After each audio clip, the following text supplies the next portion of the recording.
You're listening to Dead Air Podcast, part of splatterpictures.net.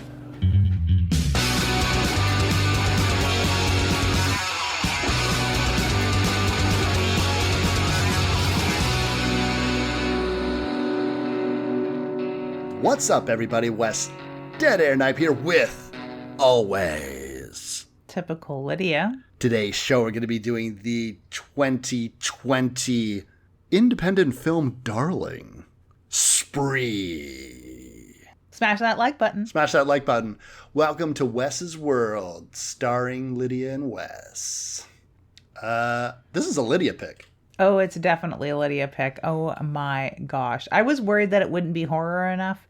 I mean, this show fucking terrifies me. The reality attached to this show fucking terrifies me. The world we live in right now terrifies me, especially when it's broadcast live. But yeah, I'm glad that you agreed to do this. And I think it's kind of timely. Like, we're always kind of just lucky with this timing. I didn't know until last night when Chris pointed it out that the star of this film, Joe Keery, is in the upcoming Stranger Things, because I had figured out he was in Stranger Things, but it's the 4th season or whatever of Stranger Things is kicking off right now. So that's why Spree is hitting like number 1 or 2 in horror rentals on Apple TV right now. So it's a good time, I think, to talk about Spree. And it's also a tragic time to talk about Spree because there was not too long ago, I guess 2 weeks ago, a live streamed shooting in the USA. So you want to talk about real horror. There's many levels of horror going on here, but I also worried that it wasn't a splatter picture with scare quotes around it.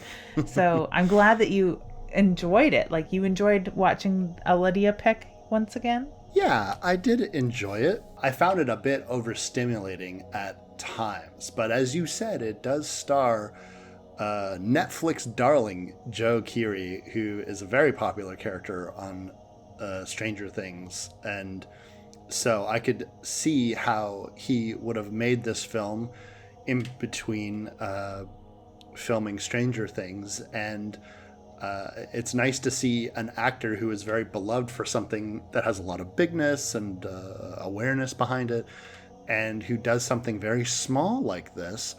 And I have a sneaking suspicion that this is a film that is going to get discovered again and again and again from people who are just really big Stranger Things fans, who really like Joe Keery, who think the character of Steve is really cool.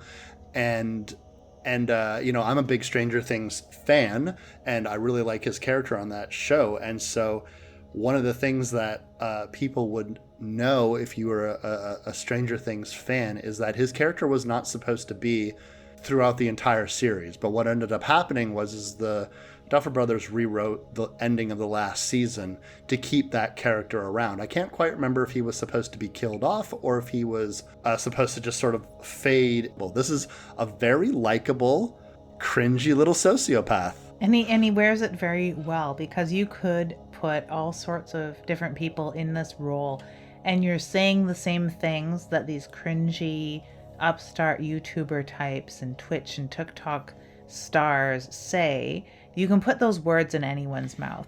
You can put the motions. You can put the different genres or niches or clickbait ideas of Draw My Life or vape pen reviews or whatever. You can put all of those things into the same script and have anyone deliver it, and it would have impact. But it being delivered by somebody who is magnetic, he is somewhat magnetic, and you instantly feel bad for him, because maybe we're just seeing straight through those eyeballs into Joe Keery and knowing that he has such potential, and he's such a charming and articulate and a person who has real passion for acting. And you can sort of see that when you're looking at Kurt Kunkel, and it makes it even more pathetic. And I think that they cast so very well with this particular film.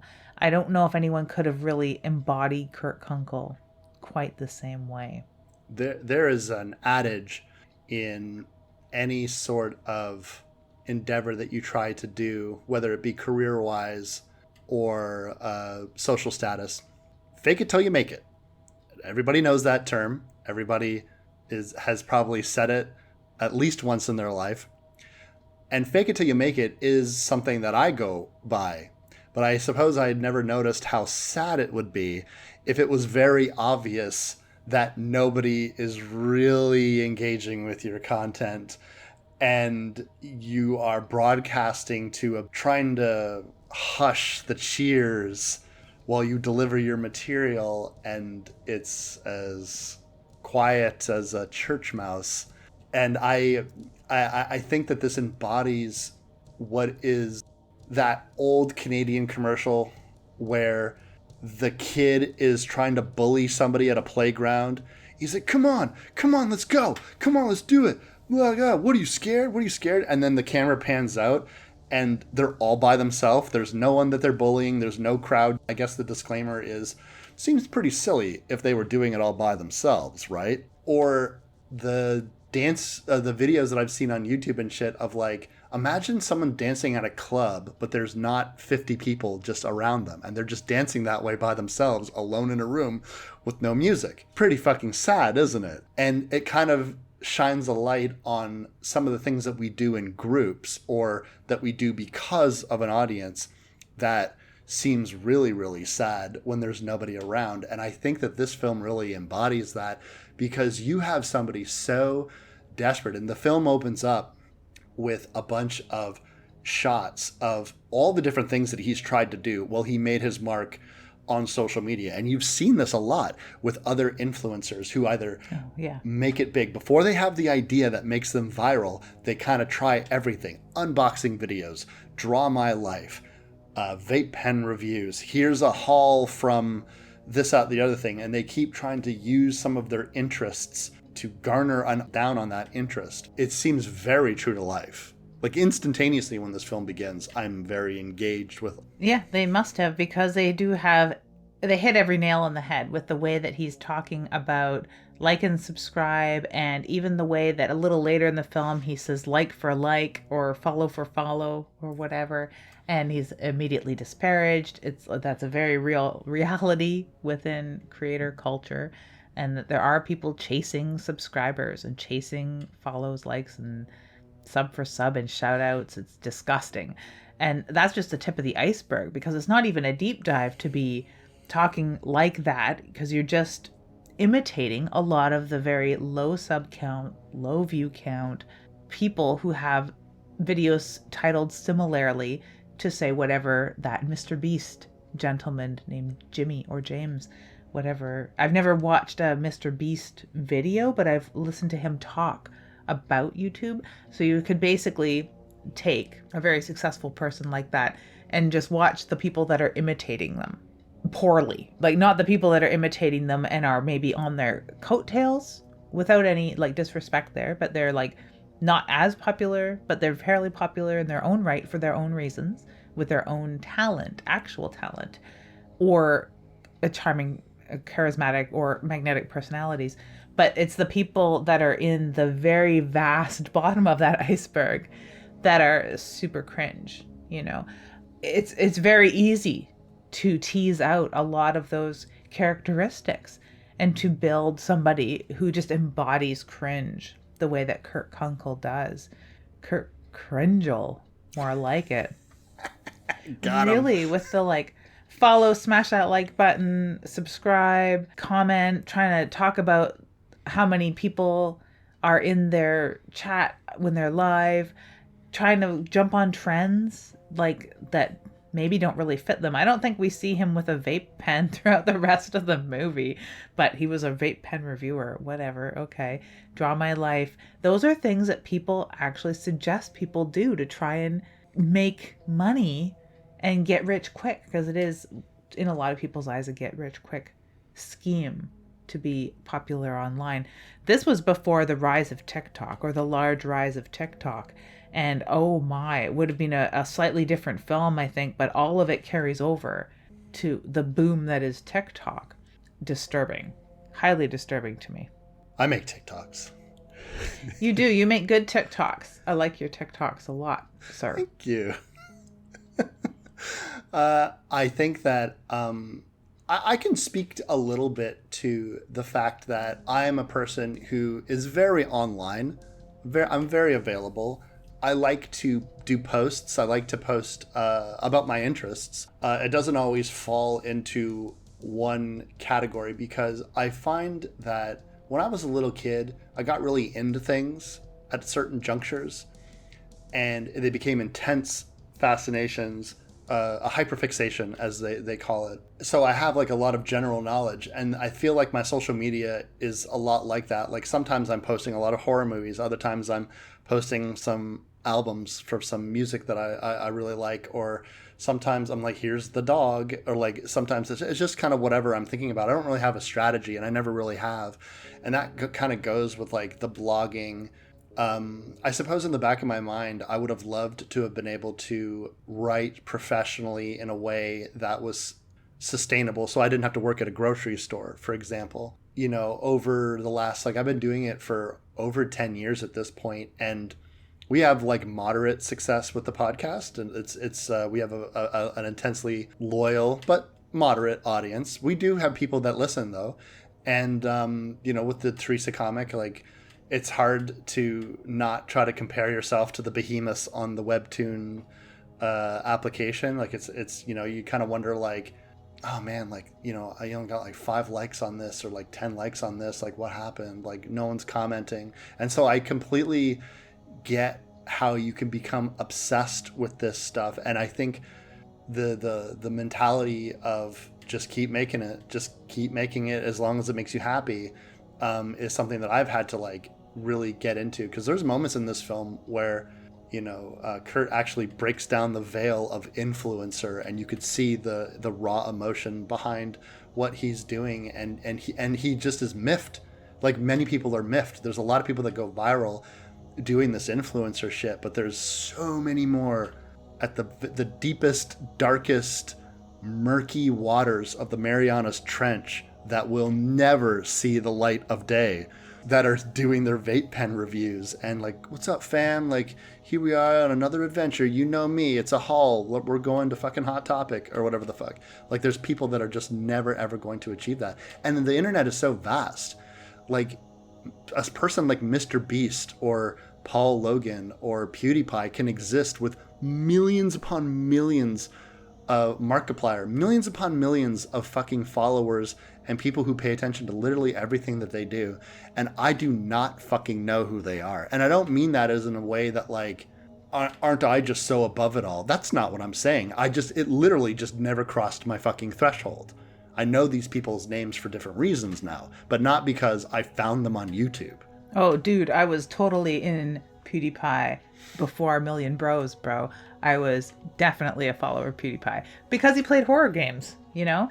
A fellow horror gamer friend, the drummer for Patron Saint of Plagues, had mentioned, hey, you might enjoy PewDiePie. Also, because I think it's funny when people jump scares, and it's hilarious.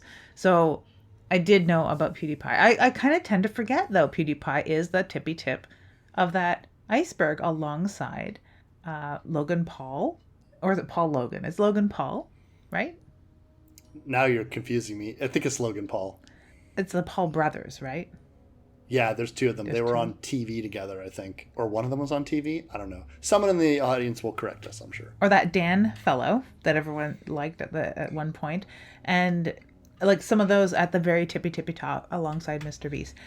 Yeah. I tend to forget Pewds is in that group because he just seems so very real. And that's the thing about a lot of them, maybe not so much with the Paul brothers, but they are just very real. Casey Neistat is another influencer, vlogger, YouTuber that is just absolutely 100% themselves. And emulating that personality, or trying to not be yourself, but quote unquote be yourself by acting like you have a huge following or a very bombastic personality when you don't, is totally transparent. Everyone can see it. And it's like the same thing with Kurt. There's a lot of hatred and anger under there. If he had a hatred and anger blog, I would probably watch it. But him trying to be this bombastic, positive, follow me, magnetic personality is just so see-through. And it is with the vast majority of people that are going through the motions. They're told to say smash that like button, so they say that, and it doesn't come across correctly at all. And I don't know. I think that's part of what turns me off of saying that sort of stuff in the show here for 10 years. We very rarely say, like, follow and subscribe, everybody. And when we do, we say it like that because we know it comes across as plastic unless we're genuinely saying, like, hey, if you're interested, let us know. You can find us on Spotify, Apple, like saying those things normally, you know? Mm-hmm. Or the way that I profusely thank Thomas all the time. Double thank Thomas for recommending Chud last week. He is a friend of the show, someone we're a fan of, and I adore his stand-up comedy and his comic book. Just As Cops is hilarious, so everyone should run out and do that, like right now. So saying that, or talking about Teresa, or talking about my writing, it's all like genuine because we should maybe talk about those things more. We should maybe ask about subscribers and sharing and all that stuff. But we know it's cringy. We know it is. And so many people who are very successful on YouTube or TikTok or wherever, they know it too. So they don't talk like that. They just don't. So it's only that sort of middle group and the failing group, unfortunately, or the frustrated group that are complaining that talk like that. And from the get-go, this film is annoying because you're presented with a screen or split screens with dibby-doos and hearts and number counts and comments and angry comments or disparaging comments or deflating comments like, yo dude, nobody's watching, who's he even talking to, those sorts of things. And they get to you because whether it was you making something online that was getting negativity like that, or you're shouting into the void and performing to nobody, that's depressing, I suppose. But to see somebody doing that and getting those negative comments is doubly sad. So there's two different kinds of like pathetic sadness going on the minute you turn this film on. Super cringy. And it's hard to not reflect on that, not only on society, but then on stuff like our endeavors online or our show. Even if we're not trying to like get 1 million subs on Instagram. I think that on the other side of that coin is that I could understand the why. The how we kind of get because we have fucking YouTube gurus shouting at us from all corners about how to do all these things. It's the why that is so personal. And I could understand why you would want followers on the internet because you are impassioned talking about horror. You're an impassioned storyteller. You like to create stories and bring stories that you want to be in the world from a creative fount. There's the why. The why is on Front Street, as you would say. There's your catchphrase, man. Put on Front Street. That's your all eyes on me. You know, that's your catchphrase. But I get the why. My why is similar. Little darker maybe, and a little more riding on other people's creativity because I like talking about books. I like writing them too, but I like talking about other people's stuff. So like reviewers and stuff, maybe. I like discussion about things or shining lights in dark corners of horror fiction. So the why is sort of there. The why in Spree is kind of vague. And I think that that's the insidious part of this plot or this character is that why does he want to get popular? Why? Question mark profit? Like, I don't understand the why. And there's nothing in his personality that you can see, oh, if only this kid was given a chance, he would be able to tell us all about what? How to do a shitty Draw My Life? Review vape pens poorly? Like, what the fuck? There's no why. I get the why. Why you should follow Thomas Nichols? Because he's a great comedian and he has a really inspired comic book that sometimes could like walk a line for some people. And I think it's really important to be out there. Like the why is the important part. Right. Kurt's all about the how. And it's so sad to watch him stumble over the how. There is this vague notion of the lesson that he preaches about throughout the entire film. The lesson seems to be go viral, but perhaps also because he was never given the opportunity to go viral, because people don't understand how great I am and the things that I want to say are. So perhaps I will punish people who are more successful. Though the interesting thing about his victims in this film, it's completely luck of the draw, but it's all people that you find on the internet that have a lot of eyes on them for various reasons. His first victim is somebody who has a lot of eyes on them for Antifa type, the Make America Great people, the Red Hats. The alt-right. Yes, the alt-right. Thank you. I'm just like, these fucking libtards, Lydia, you fucking Antifa coming in here telling me that my girls are boys and boys are girls. It's all just crazy talk, don't you know? Not when I was a kid. Not my America. Hey, not my America. Whatever the fuck they say. But the... That's basically it, verbatim. Like, you've summed it all up. And he is going to a speech with like 3,000 people. Kurt doesn't have 3,000 people that want to hear him how to review a vape pen.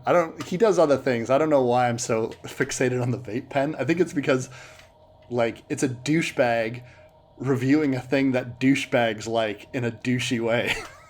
That's why. I think that they chose vape pens specifically for that too, because everyone has seen at least one douchey person with a douchey vape pen doing douchey things with it. I know lots of people that have vape pens that are absolutely normal people, and it isn't part of their personality. They haven't clung on to vape culture like that. But I also have seen and do know some people who became vape culture and an embodiment of vape culture. I call them vapula, and they definitely can't see past the smoke plume, so it really speaks to people who aren't even engaged on this. And let me ask you this before we get into the why and wherefore of Spree any further. Do you think that this movie would be entertaining to somebody who hadn't seen douchey vape culture reviews, videos, or people kind of ruining other things with vape pens, or don't know what Draw My Life is, or haven't seen a live on Facebook or YouTube or Twitch or wherever? People who haven't looked at all of these platforms at least once, or have accounts on these platforms, or follow people very closely. Someone, not a complete Luddite, but someone who just doesn't fucking care. Would this movie be interesting or even scary? My honest reaction is no, because it would be a wall of noise that was generally incomprehensible, and what they were even after is something that they don't understand. So one thing that I view perhaps negatively, I don't know, there are people who I feel like are actively disengaged from the world, and I don't think that is just as bad or dangerous as people who are too obsessed with it. So let's take the Kurtz of the world who want nothing more than to be an influencer, and when you ask children very typically what they want to be when they grow up nowadays, it's they want to be a YouTube influencer. I don't understand. I just don't really understand it. And then when I hear people say that they don't understand it, I kind of have this attitude of what's to understand? Yes. There's nothing to really understand. You have a person with a mouthpiece that wants to say their opinions and become popular and praised. You know what the popular kid in school was? You know what that was, right? You can understand what it's like to be popular. You know what a politician is, right? You know what that is. You know what a celebrity is. But I think that all people who would be, I don't know what any of that is. I don't care. I don't tweets and Insta pictures and book face. I don't know what any of that. I don't fucking do. Then no, they actively are disengaged. So they wouldn't even watch a movie like this. Or if they watch the movie, it would be with their arm crossed, with a sour puss look on their face, just being like, I don't get it. I don't get it. I don't get it. That is what it is. And again, to me, it reeks of I'm just so above all of this. You're all so superficial and vapid. I'm just so above all this, I don't even care. And you're mad about it, apparently. And so, no, I don't think that this movie works for a person like that whatsoever. I think that they would get angry at it. In the same way that someone who only ever played a 2D video game their entire life was suddenly expected to operate in a 3D space, that's how a lot of people stop playing video games at a certain age, because, and you'll hear them say it, oh, the second it was in 3D, I was out of there. I couldn't figure out. I was always looking at the floor or the ceiling. I couldn't figure it out because they didn't want to figure it out. And so they just like, I know my Marios and that's what I know. Like, that's it. So yeah, no. I tend to agree that I can envision, say, my father, who is of a generation completely detached from technology in that way, but he gets it. He watches YouTube. He understands what a live broadcast is. He understands what the commenting is, and like having an account or being a casual viewer, following, subscribing. Like, he understands what all of that is. He understands what Facebook Live is. He doesn't use Instagram, but he gets what it is, like by proxy, understanding what even the most basic social media is, understanding an AOL Messenger back in the day. He didn't use it.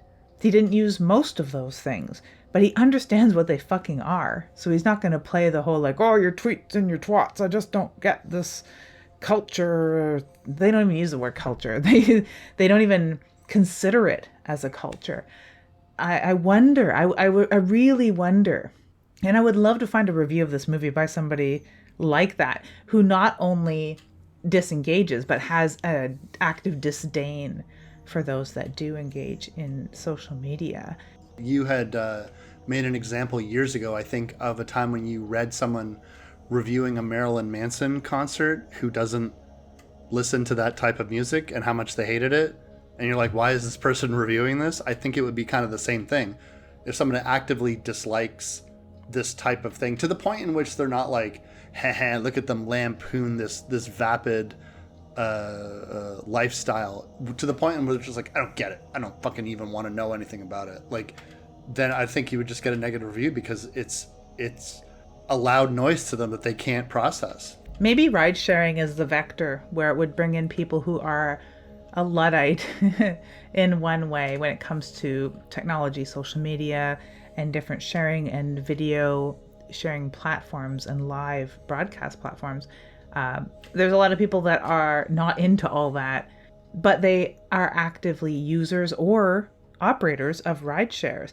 I have a real fear of ride share and always have. I've only ever been in one Uber, I think it was, once. I don't think it was a Lyft. I think it was before Lyft got popular. But I'm just not a fucking fan of that. Thank you. I'll still call a taxi. I took a taxi just 3 weeks ago. It was great. Actually, it wasn't so great. The car was very dirty. So I think that is the trade-off, though. You're going to end up probably with a filthy, overused vehicle, where with an Uber or a Lyft, you have a chance of probably having a cleaner ride. But it's just creepy. It's a creepy thing to me. I don't like it. I'm kind of scared of it. I'm surprised there hasn't been a rideshare killer yet. Like, it's very fucking scary to me. You use Ubers and Lyfts quite often. Do you think that might be like the vector, something that people are a little more familiar with, perhaps? Yeah, I think the rise of ride sharing has normalized it to the point in which I know a lot of people who were in your position very scared to take an Uber on their own because it seemed less legitimate, because they're like, well, it's a stranger driving you around. And then you're like, well, the cab driver is a stranger that's driving you around. And they're like, yeah, but the cab driver has a licensed taxi and they have their information displayed. I was like, assuming that information is accurate. So there's that possibility. But, and I've also known people who, like I said, were actively afraid of taking these ride shares, who over time, as they've started to use them, start using them quite regularly. I know my partner, Cass, didn't really like the idea of being in Uber. I don't blame them. They are quite small, but they're fighty. So they got that going for them. But now they take them fairly regularly. And I knew one person who, the first time I made them get into an Uber with me, they texted me later and essentially yelled at me for making them do that. And then cut to a year later, they're complaining to me because they're spending too much money on Ubers because they Uber to work almost every day. So I think like once people realize how fucking convenient it is, how fast it is, how generally inexpensive it is, you just become addicted to it. Like where you're just like, I could get on a bus or I could walk, or I can hit two buttons and waddle my ass downstairs and like lay in the back of a car with my headphones on, disassociate for 5 minutes, and then I'm there. So that becomes the trade-off. The point is that, you know, I think that people could understand this film from a rideshare perspective if it was filmed like a regular fucking movie, then yes. But this is like The Host, or this is like Searching. This is filmed as if you are unfriended. Was it Unfriended? The dark web?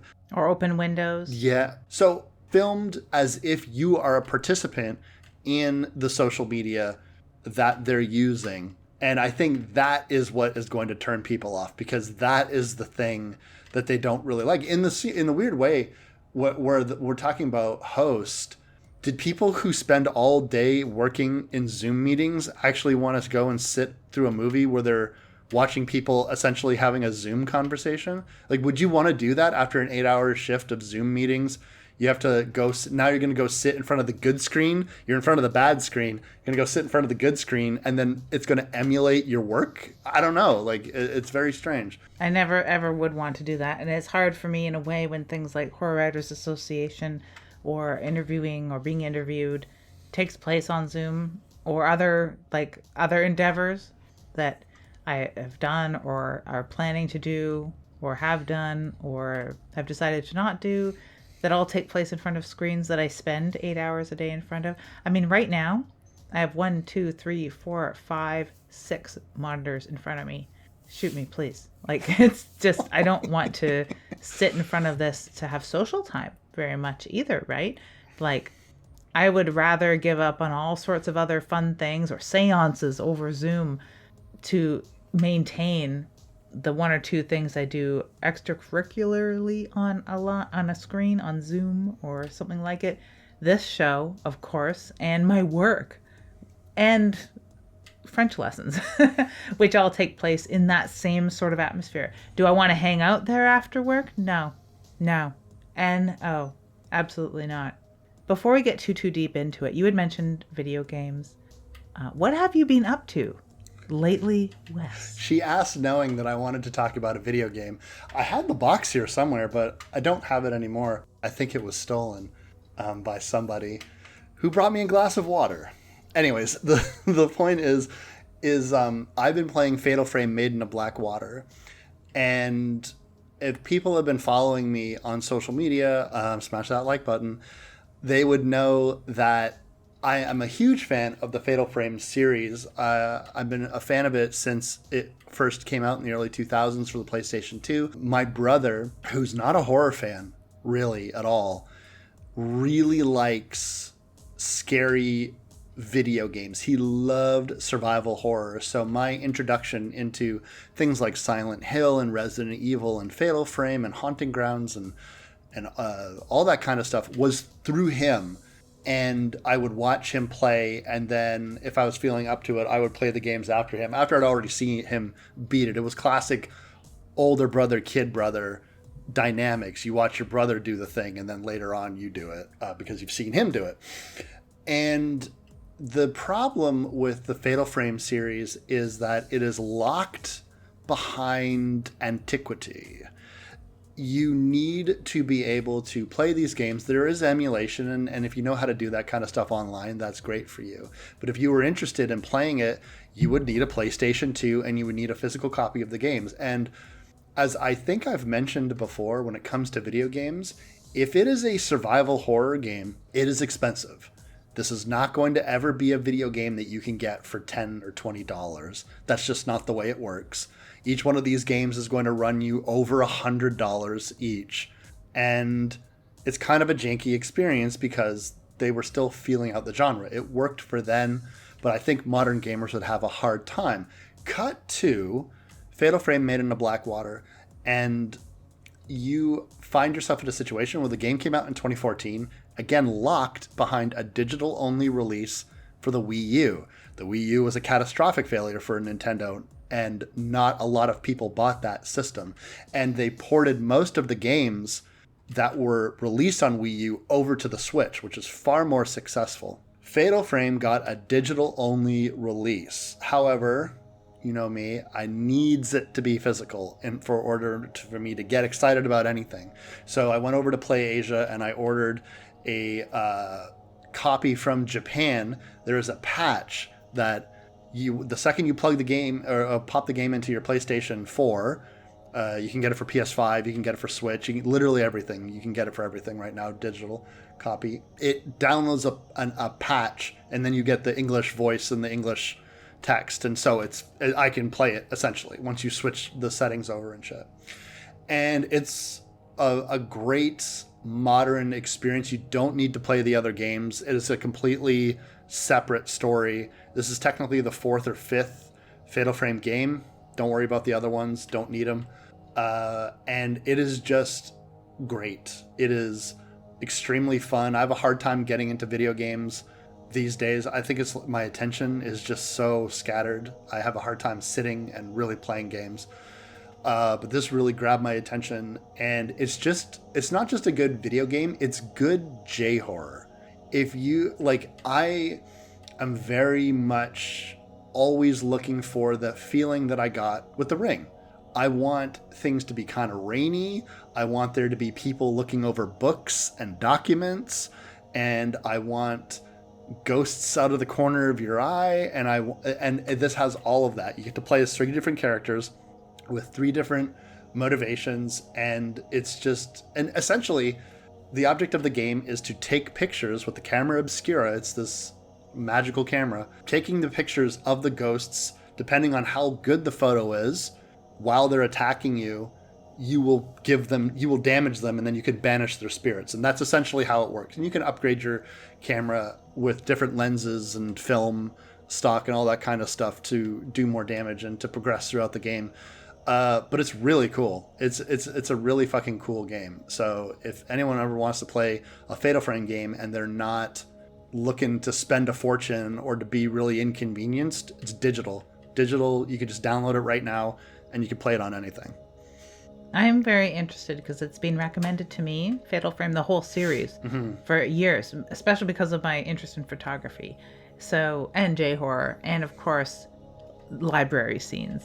I think that is a game with Lydia written all over it, so I'll have to check it out sometime. Oh, yeah. And it's always been sort of like a wild goose chase in a way, because I've not been able to play it, and I wasn't going to get a PlayStation 2 again or anything like that, because I had borrowed a PlayStation 2 when they first came out and decided that wasn't the console for me and went Xbox. So I wasn't a Sony person, hadn't had a Sony in the house until the past couple of years. So there was no the ability for me to play it was severely hindered, right? So yeah, this is a kind of a godsend, and I think I'll have to check it out, because I haven't had a lot of time to play video games, or when I do make time to play video games, I end up playing Diablo 3, because that's what I've been playing for the last 15 years. So that particular game will always have a special spot for me. I've watched Chris started playing The Quarry, which is part of the Dark Pictures quadrilogy or trilogy, alongside Until Dawn, which I know you enjoyed. I enjoyed very, very much. So I'm probably going to start playing The Quarry, because I just saw a bit of the intro, and just in the few decisions that I saw Chris make, there's 2 out of maybe dozen that I would have done differently. So I'm like, yes, now I'm excited to check this out and play it. So I'm going to have to start that. But as far as video games, we had watched the new Mickey Keating movie that just hit Shudder, Off Season, and it has got such a Silent Hill vibe. If you're interested in watching not a J-horror way, but a Silent Hill, the film way, as well as the movie, as well as the video games, because the music, the setting, the camera angles chosen are all very Silent Hill. The fog rolling in is very Silent Hill, and just the idea of being sort of trapped somewhere and having no one really around to help you, and the few people you do encounter, them being a little bit scary as well. So like really good movie. It was really fun, very kind of an experimental style film, very artsy at times, but very much like Silent Hill. It reminded me so much of it, and it was an influence on the filmmaker. So that was the most recent thing I watched just last night. Really, really liked it. That's really cool. I actually had seen stills yesterday from off season, and it looked very intriguing to me. I was getting a an isolation vibe, almost like The Shining, but at a beach. Like would it be kind of like that, psychological like that, or is it? Let me ask you this: is there an active threat in this place, or is it the place itself supernatural? Can you give me a little spoiler, a little tiny little? It's sort of a combination of all of those things. Okay. And although our main character is not an unreliable narrator, like, say, Jack Torrance is in The Shining, the area is not unlike The Shining itself.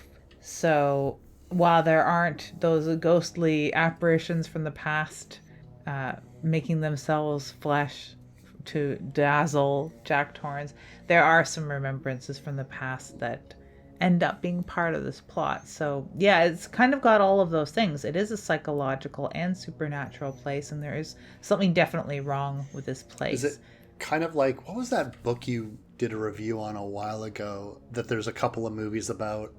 There's a lake. What is that? Fucking... Was it Lake of the Dead? Yes. Lake of the Dead. Yes. No, but it is a lot like the book that I read last year, Tide Pool. And I have to say, for anyone that has gone out before or after this episode and watched Off Season, if you like that whole sort of genre and you want it to be just a little more Nancy Drew and set in the 1890s, then Tide Pool is a really good counterpart to this. Or, on the other hand, if you've read Tide Pool and want more of that, Off Season is just like a kissing cousin to that story. That's awesome. Anyway, fuck all that, Lids. It's been a while, but I'm going to ask the question, what is this movie even about anyways? This movie is about how we can all make it if we try hard enough and believe in ourselves. You know, you go online and you just start making videos. It doesn't matter if they're good. You just start doing it. You just put yourself out there and they will come. Really, that's really it. It's the lesson. The lesson is you put yourself out there in an Uber and you start killing people, and that's how you go viral. That's what this movie is even about anyway. Hashtag the lesson. Follow, like, subscribe, and share with all your friends. I feel like somebody just shouted slogans at me for 35 seconds. That is, in a way, what this film is about. You have Kurt's World, and Kurt's World is your average, everyday, unsuccessful influencer who is trying desperately to become viral. Now, the thing that I like about this film from the get-go is after they do the montage of everything that he does that has not worked, we are instantaneously brought to the present in which he is going to do the thing that he wants to work. So there's no thought, there's no contemplation, there's no long, 35 minutes of the film in which you're watching a man slowly driven to madness. You are watching a happy-go-lucky kid with a bunch of water bottles and a pocket full of dreams with his own great idea about how he's going to become viral. And he speaks about this as if this is a trend that he is aware of, because he wants to go for 6 because no one's done 6. And that implies that there's been other people that have filmed themselves killing their rideshare people. That is his goal. And he even gives you a tutorial about how to poison people's water with a syringe and hot glue. And immediately I was interested in the tone, because, gang, when Lids recommends me a horror movie, I normally don't research it too much. This, I was not aware of what the tone would be. I think you had asked if I had seen it, and I had Googled it, and I saw a screenshot of it looked like somebody screaming. And so I wondered, oh, is this going to be really sadistic and really fucking dark?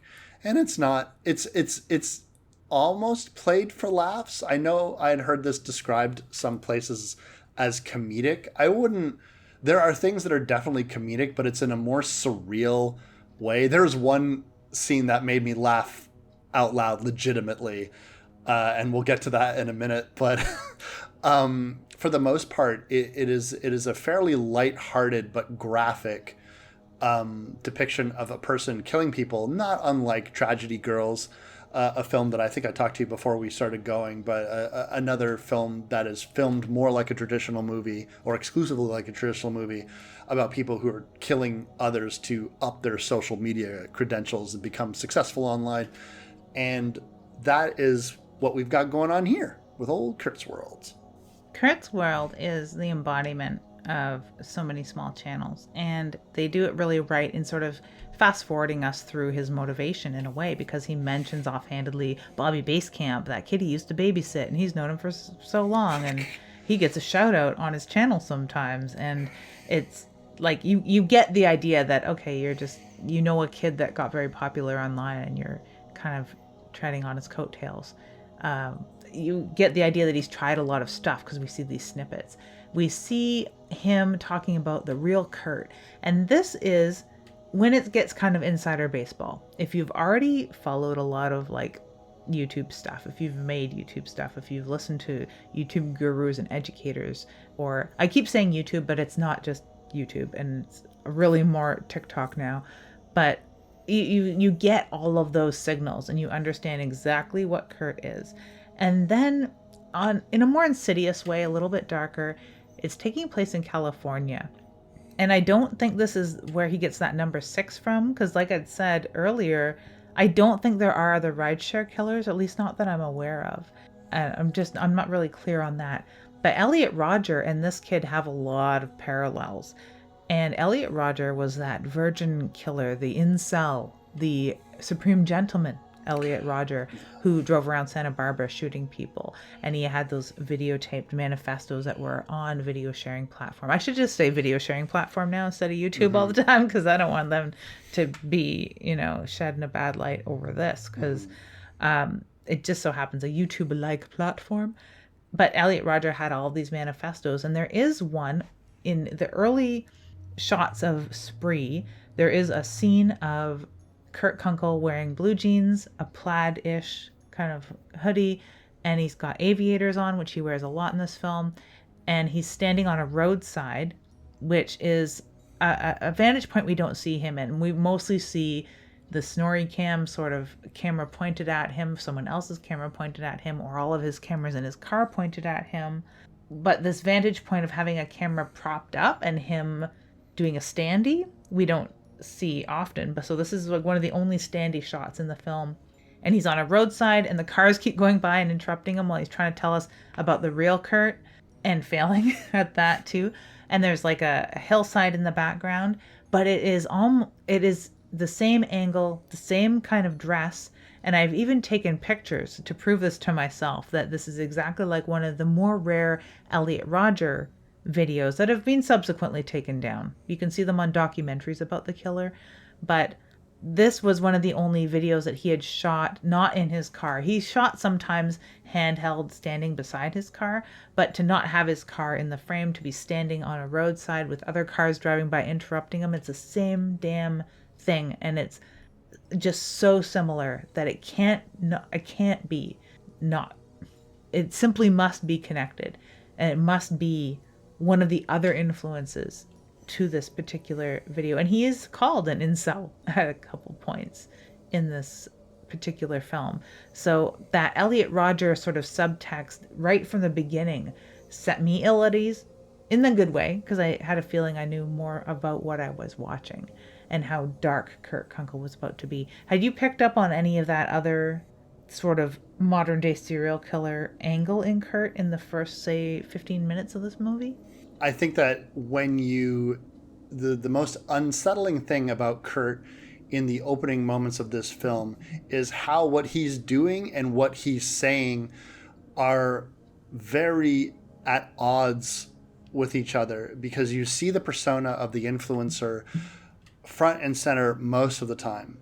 But imagine if somebody never broke eye contact with you and then cheerfully, excitedly, with as much animation as possible, told you that this is how you fill syringes and water bottles with poison. And he's doing it as if he's giving you like one of those 5-minute life hacks videos or something like that, where he's like, I bet you didn't even know. Look at that. Hot glue. Isn't that great? And so to me, it's more unsettling, or at least on the level of unsettling, as you're in the serial killer's lair and he turns on some music on an old gramophone and it's like cheerful or happy or beautiful and calming, and then he is slowly dismembering you while this music is playing, something horrific with the backdrop of something beautiful and normal and things of that nature. And this is the same type of thing, but it is that vacuous, happy look on his face where everything is fine, and this is just my tutorial on how to kill people so you can do it too. A lot of the spree killers in modern times have had this methodology to them in which they write long manifestos online for you to read. They record video of them. They take photos of them, even going all the way back to ancient times of Columbine. Those kids videotaped themselves.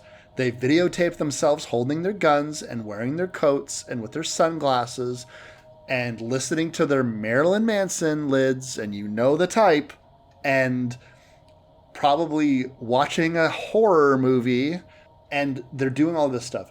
The guy that shot up that mosque in Australia a couple of years ago, the video footage looked like a scene of Call of Duty. Mosque shooting video, because it was everywhere, and I have that imp of the perverse in me, as I think a lot of people who like this type of stuff do. I wanted to see. And so I watched it. And I kept having to remind myself every time someone got shot, and I was like, that didn't look very realistic. And it didn't really look like anybody died. And then you have to say, like, no, you idiot, people are dying. This is a real video that you're watching. This is not a video game. This is not a movie. And I think that having all that knowledge in my head and watching Kurt, knowing that I'm watching a horror movie, knowing that that he is going to kill people, and the gleeful way that he's doing it, he comes off as so much more unhinged, and it's so callous. Like he is killing people in the same way that we watch. Who's his buddy? Bobby Basecamp. Bobby Basecamp. You see a Bobby Basecamp video where he is, and I've seen videos like this. What if you gave a homeless person $100? Is he a good homeless person, or is he a bad homeless person? And you have this opportunity to look at somebody, and are you looking at a person experiencing homelessness who is struggling with addiction or is struggling with some other mental health issues? Oh no, he's a good one. Look, he bought all of his friends food. He's a good guy. And then you have this fucking Bobby Basecamp asshole just kind of come up in the background with a hoodie full of dollar bills. And you can tell that he's like a Mr. Beast, like just like this insane philanthropist that just has all this kinds of money and just does like, I'm going to buy out a grocery store. What if other people need to like buy food? I'll buy the food for them while they're there. I'm like, what if they're not there and people go to buy like baby formula and diapers and paper towels, and there's nothing at their grocery store, and they don't have a car to go somewhere else, and they don't have other means to get other stuff. What do you do? What about that, Mr. Beast? Oh, don't worry about it. Views are over. Bam, bam, bam, bam. I'm out of here. Right? It's like, it's that complete indifference. So like, I think they're equally gross. This person is killing somebody, and I think that this person is extremely rich and manipulating the poor for views and clout. Like, it's sick. It's very, very sick. It is sick. And that's why I think that the tutorial methods, it's almost like him going back to his roots every so often, because with the water bottles, he's got this almost innocent sort of thing. And I've done a tutorial video how to autofocus a camera when there's no one else to hit the autofocus button and you need to stand 10 feet away from it. So you need the camera to focus on your face, but you're not able to hit the camera on the button. And it sounds like less complex than it ought to be, but it is, trust me. And it was a great little 1-minute tutorial, and it seems so like wholesome and like I'm helping people, and it's kind of cute in a way when Kurt does that tutorial. And he has a tutorial sort of later on, like this is what you do with their phone afterward, 5 stars, somewhere right in the middle for the tip, because you don't want to arouse suspicion. That sort of stuff, those sort of helpful moments is the only thing he's really good at. But the Bobby Basecamps of the world couldn't be bothered with helping people, even in that small little way. And sure, it's a tutorial on killing people. It is wrong, yes, but it's less wrong than what Bobby Basecamp is doing. It's getting by and millions of dollars on basically teabagging people in the most popular war game or whatever it is that he did to get his money. The extreme amount of money that can be generated to a person who becomes a huge influencer on social media is mind-boggling to me. And in a weird way, I can't blame them for losing their minds, and just you got to keep putting more into your videos because you want to maintain this lifestyle. The Bobby Basecamps of the world who do exist, like TikTok is full of people who are just like this, that are constantly doing these public stunts in order to garner views, and they'll stretch them out over multiple videos. And then there's an entire population of people who become popular by responding to videos like that. So even people who are like, you can either make that cringy ass material, or you could be the person actively criticizing that cringy ass material. Or, one of the TikTok abilities is to stitch it, duet it. So you can like just latch onto something. And a lot of it is like weird, like inspirational speeches and shit like that. I told you, like, I hate seeing videos of successful people telling me that I shouldn't worry about being successful, or that I'm like Steve Harvey telling me to wake up at like 4 o'clock in the morning because if you don't do that, you're not going to be successly. Or Arnold Schwarzenegger telling me that I should only be sleeping 4 hours a day. I'm like, why does everyone think that I need to be tired all the time? Or why the fuck is like all of a sudden sleeping is a bad thing? It's this insane hustle culture that we have that is really sickening to me. But like, I can't tell you how many TikTok videos exist of just like some jagoff with a beard and a baseball hat, like pointing up to like a screen that like a video that he didn't even make. And like, it's got like fucking 300,000 fucking views. And it's like, all this guy did was like do this to like the music, like boom, boom, boom, boom, boom, boom, and like, oh no, oh no, oh no, no, no, no, no. Fuck. Yeah. I think that what this film does really well, and what makes it less superficial than other films that have tackled this subject matter, is it really tackles the why. The why of, why is this person, why is Bobby Basecamp popular, making millions? He's like a Bella Porsche or something like that. And Kurt's world is doing other things which are no more or less cringy or interesting. And yet there is a difference in people's minds. Bobby Basecamp is literally in this guy's live stream saying everything he's doing is boring. You're not good at this. This is so cringy and bad. When Kurt is literally emulating people just like Bobby Basecamp, he's like, this isn't innovative. This isn't interesting. This isn't good. And me sitting here as someone who has a baseline understanding of what all this kind of stuff is, but I am not, very in tune with metrics and that kind of crap. I don't see the difference. I do not see what makes this bad and this good. And a great example of that is the first time I ever heard of PewDiePie was somebody making fun of the fact that he did a post where he was like, I just had a glass of milk. And there was tens of thousands of likes and comments and shares under it. Like, haha, PewDiePie, you're so wild. Haha, that's so funny. That's so you. Like all this fucking stuff underneath it. I was like, who the fuck is this jackass? Somebody could tweet something interesting, have information, or do something cool, and crickets, nothing. No likes, no comments, no views, no nothing. And then this guy says, I drank a glass of milk, and he cracks the world wide open. Why? That, and the film never attempts to answer this, which I like. And they even have examples later on in the film of the comedian who has a moderate following and is actually talented, watchable, interesting, has more to say, and could do some good in the world. And she has a moderate following. And they have a girl that was in a sex tape that is a DJ that has a very active following. And of course, it's sort of like the curse of Sasha Grey, where even to this day, you'll go on Sasha Grey's Twitch stream where she's playing a video or making a recipe or something, or cooking, because she's actually a pretty good little cook, and I like some of her more heritage recipes. But there are those people that are there because of her porn career, right? So they're going to get some comments like that, and it's a very, very big following. So it's sort of like that same problem that this DJ has, although she's lapping it up for sure. But she has like the most followers, and like she's not really contributing anything. There's nothing wrong with what she did. It's not about good or bad, but she's not contributing anything, isn't really talented, doesn't really have much to say or do in the world or with this following, and she's just sort of like there. Where there's this comedian that could actually do a lot of good in the world with a larger following. So it's like the good version of that same sort of mirror image that you get with the two males, of course, Kurt and Bobby. And yeah, why is one more popular than the other? You can answer that on a base level, like, well, one did a sex tape, or Bobby plays video games and Kurt doesn't.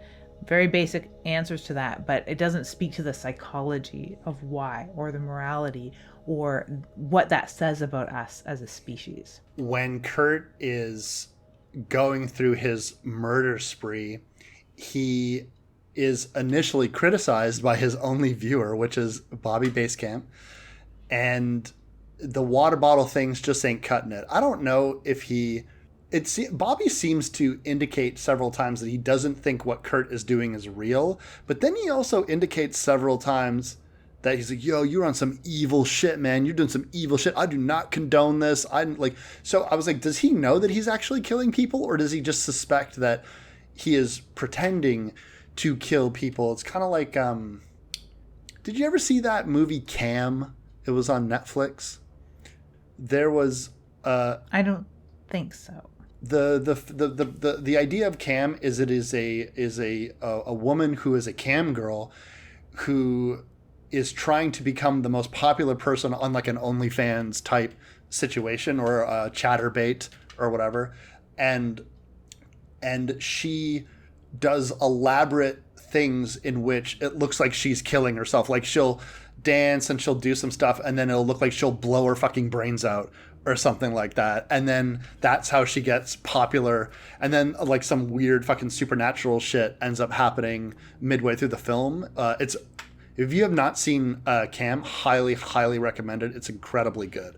I will watch it. That sounds really interesting to me. It really does. Out of all of them, because it's hard for me to sift through them, because I've tried to watch a couple of these like unfriended type videos or movies from time to time, but within 5 minutes, I just cannot handle the people and the interface. It's either too shaky, or they're too close to it, or it's embodying everything about social media that I don't like, and it's a personality I don't want to watch for 90 fucking minutes.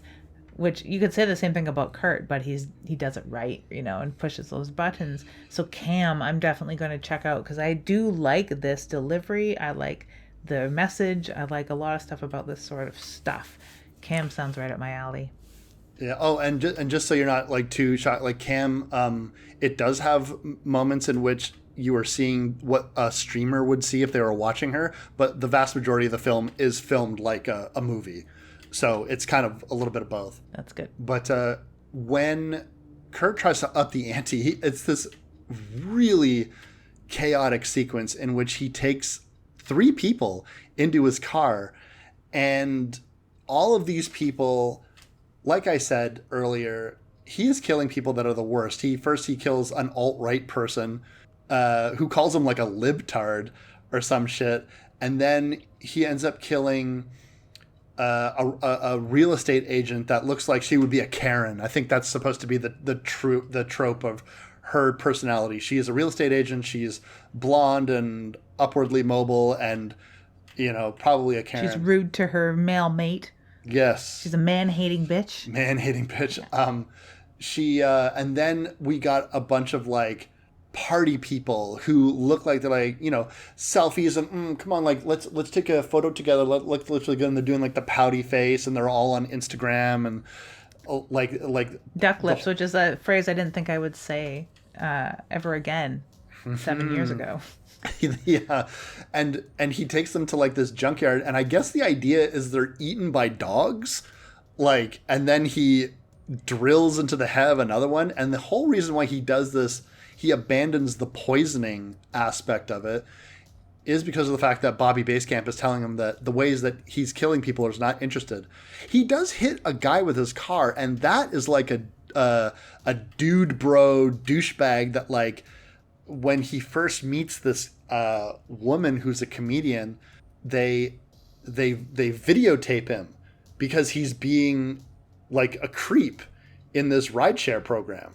Like, he wants her to smile, he's trying to hook up with her, like, and Kurt is yelling at him to get out of the car and shit like that. Which I think is really awesome. I've seen a couple, because I don't usually click on these clickbaity sort of like social commentary type videos that are on any social media, where it's like Uber driver kicks out racist customer or whatever.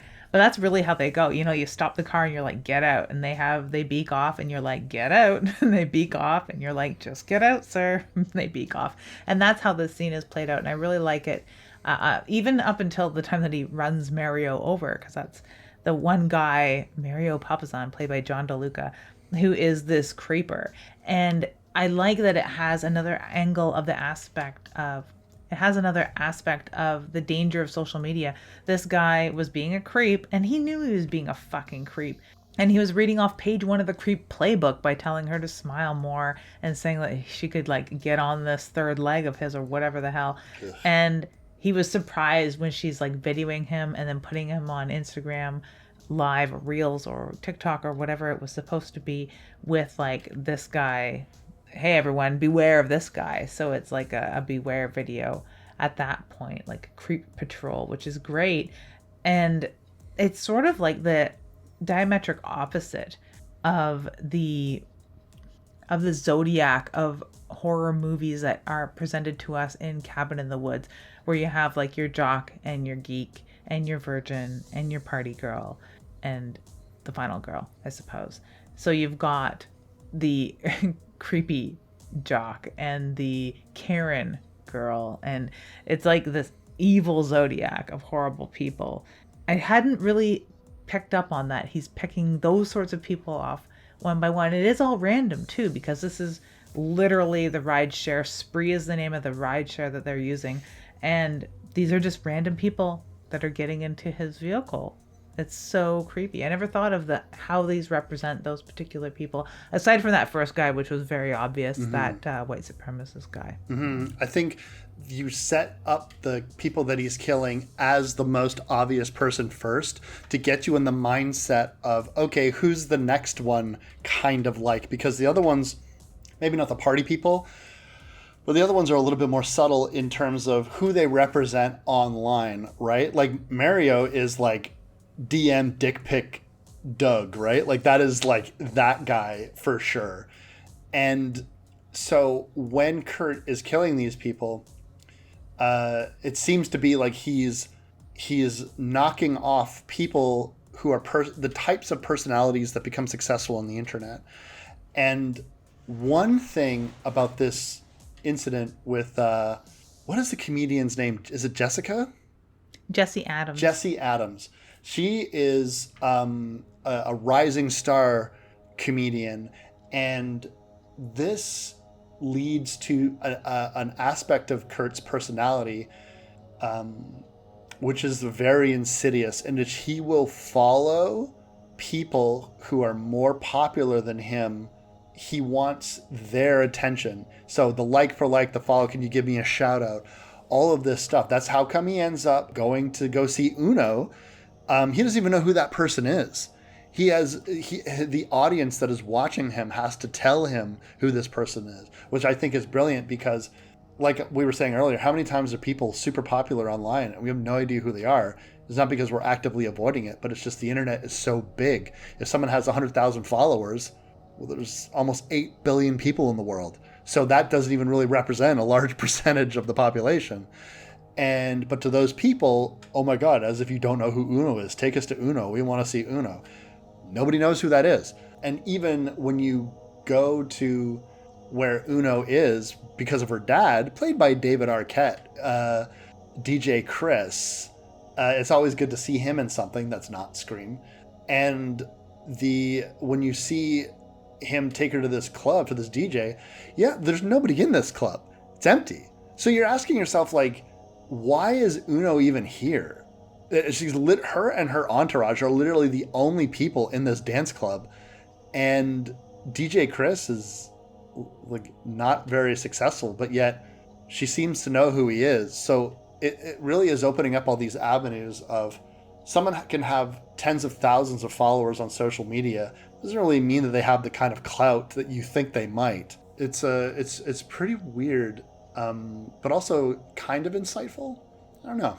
It is, and Jessie really offers a more balanced perspective of that, although her life online is not all we get of her personality, and it is just like a byproduct of what she does as in stand-up comedy. She seems to treat social media to a certain extent, not only as a place where she can have her best jokes live on forever, I guess, and for people that weren't able to get to the club live, to show pictures of like her feet or her grandma or whatever, cute dogs, stupid normal crap that everyone posts online. That's like the thing that we share amongst our friends and family, or for entertainment's sake, or for posterity, whatever reasons. That's how she seems to use it, but has as a byproduct of a fairly substantial following. So she even turns to Kurt within seconds. She's got him dialed in and says, "Are you a Twitter bot or is there a real live human boy in there?" Because of the way he's talking and acting later on at her show, because Kurt, does follow her, not follow her online, but follow her literally and to watch her show.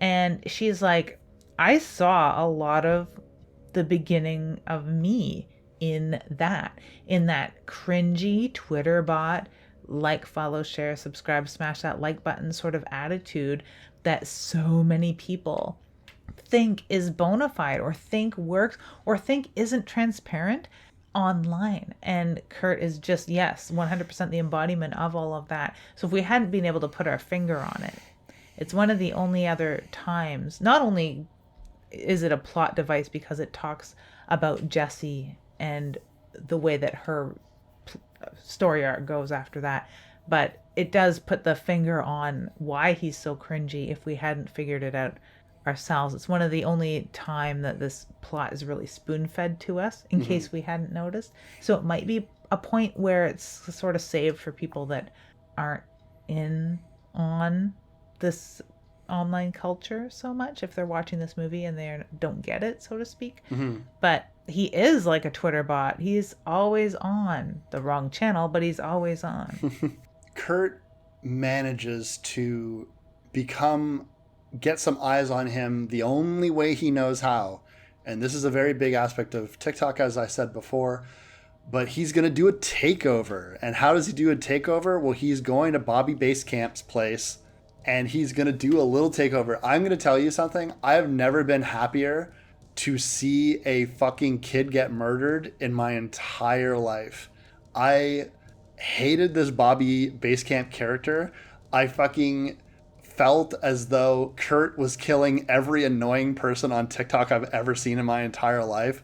Some fluffy-haired douchebag kid with tens of millions of dollars.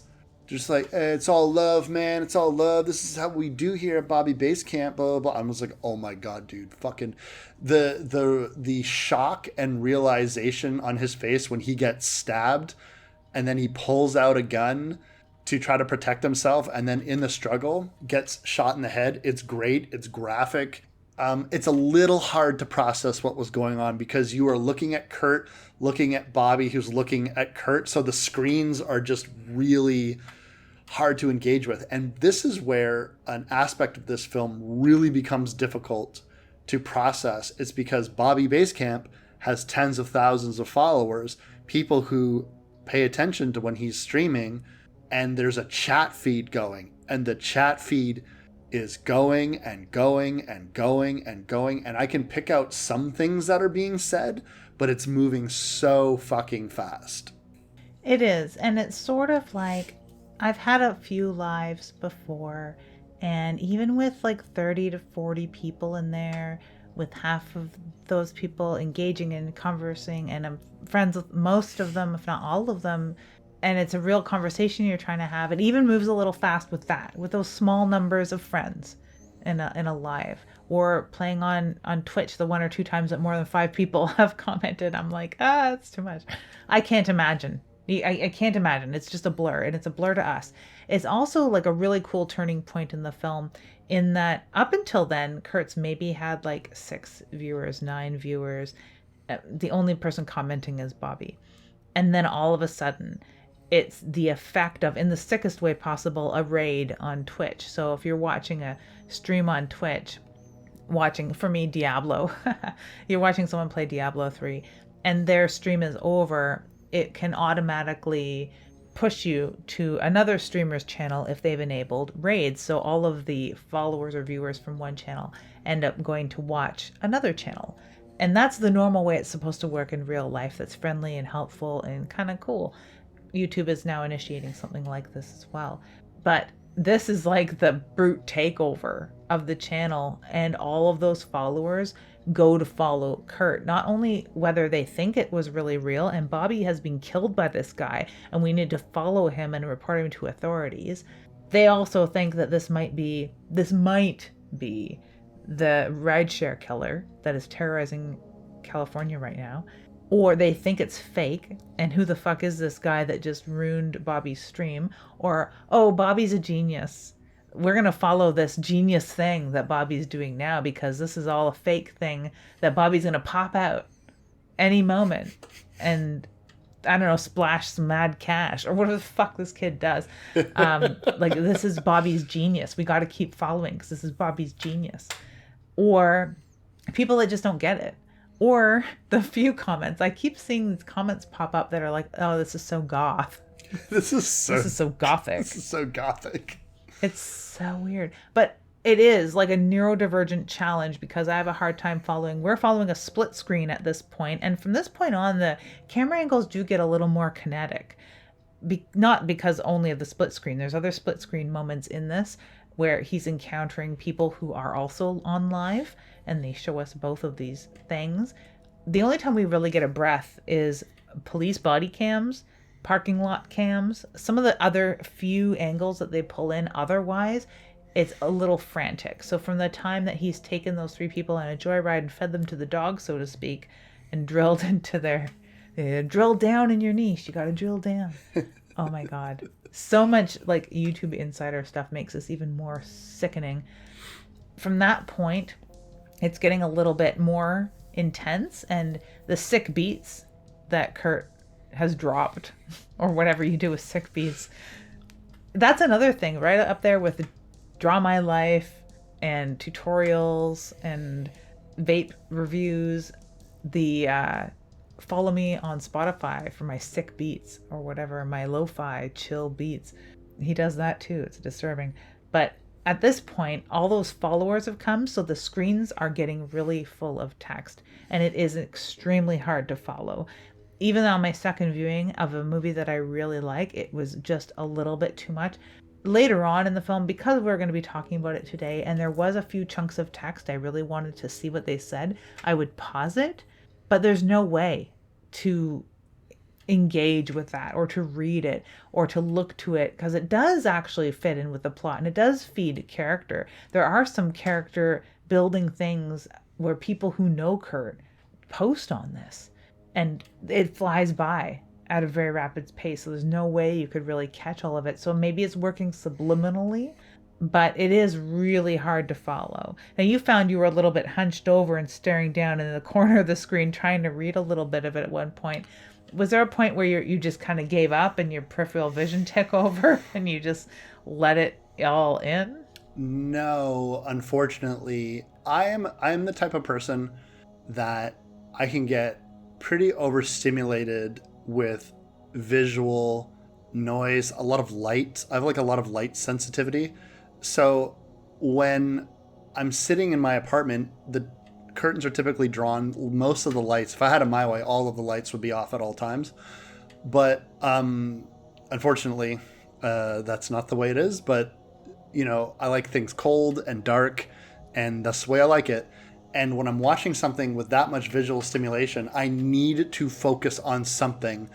And it was... I had to keep reminding myself that the chat was not really something I was supposed to be absorbing. But I kept thinking, I was like, I'm missing things. If I'm not looking at this, my eyes can dart over to Kurt and see what he's doing, generally speaking. But also, I was zoning out during dialogue because I was reading the chats, and then I can't even hear what Kurt is saying anymore. And my partner will attest to this. My ears just turn off. I am not listening. If I'm trying to read something or listen to something, I cannot hear anything else. Like I get so laser focused in it, for better or for worse. And so this film was, as I told you before we started recording, you can't relax while you watch it. This is not a relaxing experience. It is an exercise in how much visual shit can you process at once. You know, me laugh out loud was the Uno scene, where you think she's dead in the car because she had a bit of water, and she's just and before that she is posing online with the gun that Kurt has in his glove box now, because he took it from Bobby Basecamp.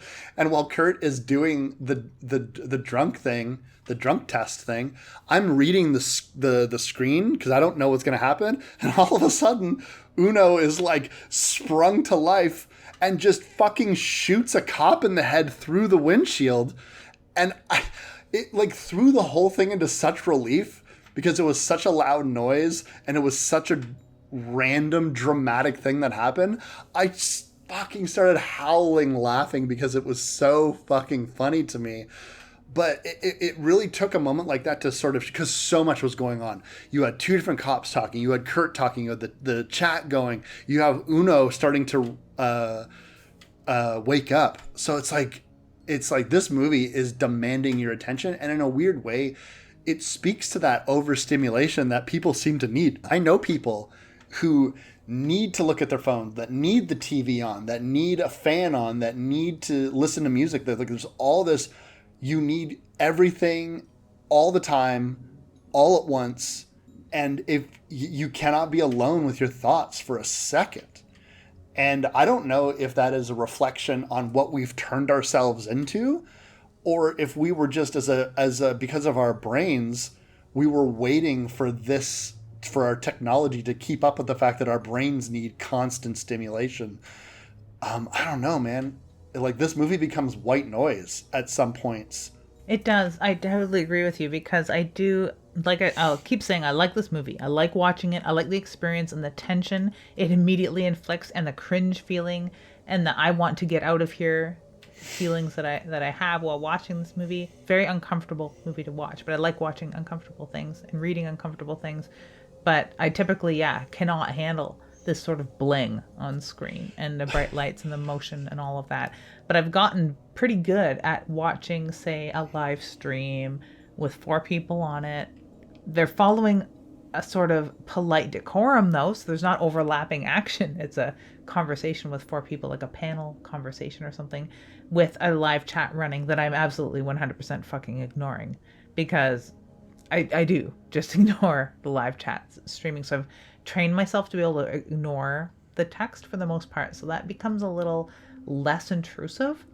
But otherwise, it's a 100% abrasive visual experience. And I think that someone who hadn't maybe watched like 4-person panel discussions online with live chats running and learned to ignore it would have a really hard time It would become white noise entirely. Would they even be able to follow the plot whatsoever? Especially when you have like a chase sequence after this where he drives through a shanty town, and that's another moment where you get to kind of slow down, and he has a commentary on like our homeless in our city while everyone just bustles around them and doesn't pay them any mind. It's so sad.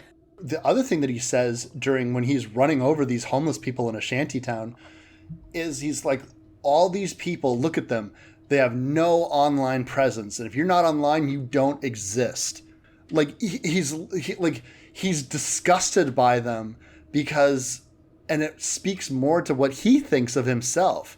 If he doesn't exist, if he's not online and people aren't watching you, it's the ultimate like look at me, and if you don't look at me, I'm going to fade away. He's like Tinkerbell. Like he needs people to clap for him.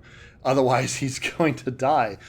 Like I think that this whole sequence is really confusing. He ends up flipping his entire vehicle, and then he just ends up at this comedian's show. And I love the reaction. I did pick out the commentary in this particular sequence. They're all very happy that he lived, or like he lived. He didn't die, because now he's like, not only has he killed like a dozen people, he's also been there while a cop got fucking shot in the head. Yeah, no, there's definitely several felonies and indictable offenses going on this live stream. And it's insane to me that he can keep track of his phone in one respect, because the first thing I would do is like fling my phone. Even at the beginning of watching Chris play The Quarry, there's a point where a girl gets spooked while she's using her phone as a flashlight. And I'm like, I would have flung that phone. Like totally. I don't care how many hundreds of dollars the thing cost or whatever, or if it's under contract or whatever. Like that phone would have been in the drink. But that is another generation below us, perhaps, where of course they wouldn't lose their phone. Their phone is like basically tethered to them. It's crazy to me that he's hung on to his phone through all this, or other people's phones, because he's picked up Bobby's phone here and there. And like he goes to this comedy show, still continuing to follow and check up on, maybe even to check and see if she gave him the shout out she sort of nonchalantly, half-assedly said she'd give him to get him off her back.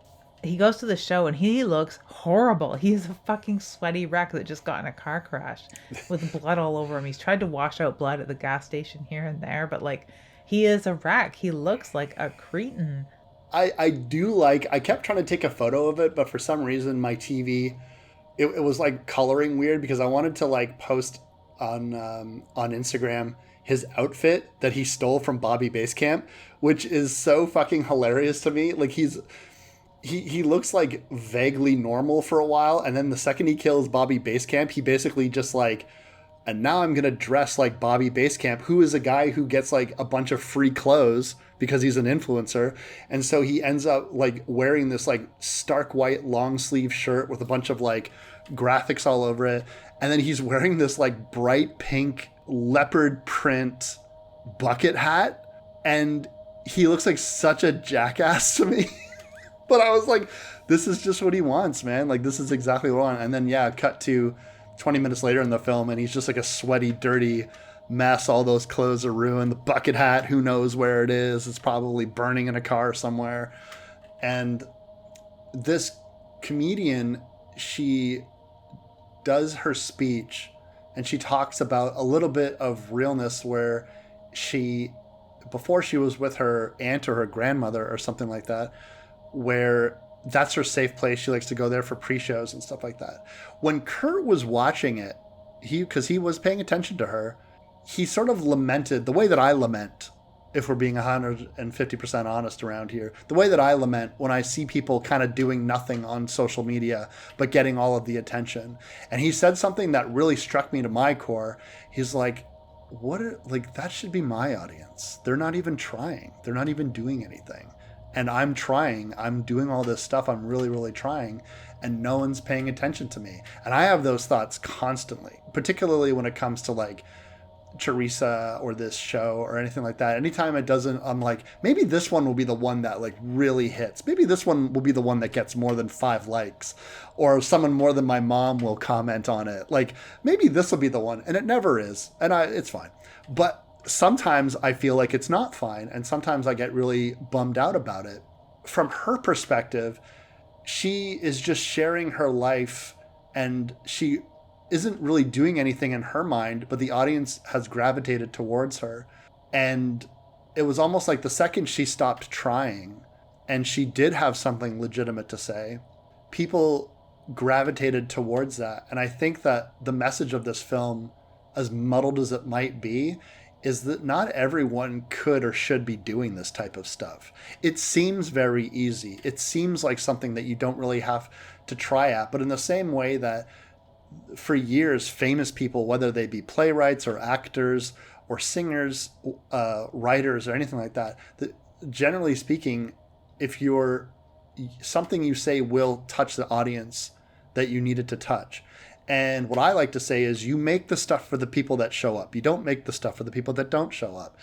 And I think that when she was telling her story on stage and then saying that she was going to disengage from social media, there was a part of me that was like, oh man, like that's really, yeah, I could see from her perspective that she has all of this success already, and now she kind of feels like she doesn't want it.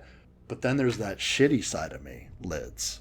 That shitty side of me that is like Kurt, that just thinks this is all just more performance. This is all, you're Steve Harvey telling me to wake up at 4 o'clock in the morning. You're Ashton Kutcher telling me that I don't need a hot girlfriend when you're married to Mila Kunis. Like, you're these people who have things that a lot of people want: wealth, success, fame, and you're telling people don't worry about it. Those aren't the important things in life. It's easy to say when you have those things and you're not afraid of losing them. Just like streamers telling you, oh, I kind of wish like my stream only had a couple of people in it so I could really engage with my audience and I could really talk to them. When there's like 5,000 people watching me, I can't even read the chat. There's just so many people. Like, it's so impersonal. Like, as if they would fucking stay on the stream if there was 5 people in it. They wouldn't, but they're just saying it. And so this person's saying that they're going to log off social media, and she does her mic drop and all that kind of shit. Maybe she believes it. She smashes her phone. It's a viral moment. A lot of people are praising her. And, and then that one dude, that weird, creepy friend of hers, is like following her around and shit with his phone because now he's getting likes and views because of her, and he won't turn off the phone. It becomes infectious. Because it is absolutely infectious. And even if you don't want to be online, if you're running in certain circles, there's no way for you to get offline because someone else is going to post about you online. Someone else is going to follow. You're going to end up tagged in something or whatever, depending on what circles you run in. In this particular circle, especially with this guy who's clout chasing as well, a fellow comedian who has the hots for her, he's going to keep that camera all eyes on Jessie. And it's disturbing. Although she also has a phone in her hand within 15 minutes of this film again, and is frantically trying to get online because that's not only the benefit of it, the safety aspect. And that's something that Kurt uses to pass off the cameras in his car, is it's for my protection. Why do you have all these cameras in your car? It's for my protection. Why does Jessie need a fucking phone not long after the same night that she smashed one on stage saying she's going to log off?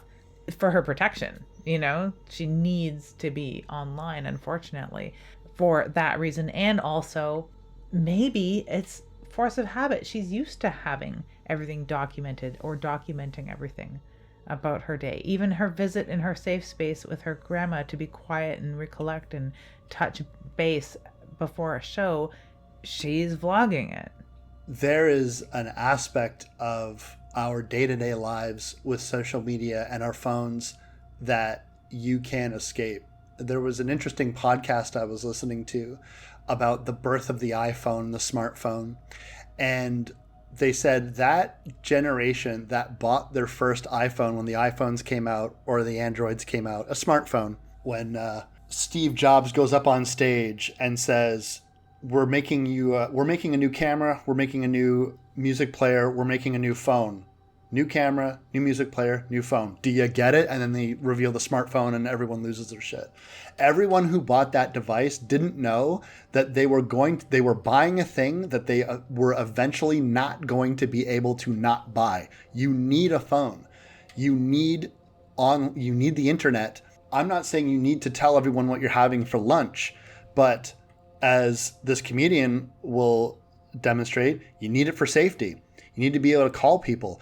You don't have a phone. You need to go home. Who's going to call you a car? The person with the phone. She gets somebody else to do a ride share for her because she can't do it herself, because she decided to get rid of her phone. I know people like this in my real life who are complete Luddites, who have disengaged entirely. They have flip phones. They don't have anything. And what they become is not a person who can live without technology, but a person who becomes a burden to others to rely on technology. They're like, can you call me a car? I wanted to see a picture of something that this person had. So what happened? I needed to get him to tell one person, to tell another person, to send them a photo of a thing that he had seen so they could send it to this person and then they could send it to me. There was a 3-degree person of separation from, can I just see what that looks like really quick? Because this person has decided that they do not want a smartphone and they don't want to be on social media, which means they can't do anything. People pay their bills with their cell phones. People fucking don't use a debit card anymore. You use your phone. You don't go to the movies and ask for your tickets there. You fucking get your tickets online. You do all of this stuff with technology, and I think instantaneously this woman regrets destroying her phone because now she's in a life or death situation because the person who has picked her up is none other than Kurtzworld himself.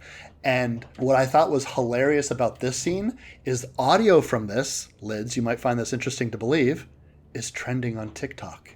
Oh no, you gotta be kidding me. No, and I had no idea until the dialogue happened and I was like, oh my God.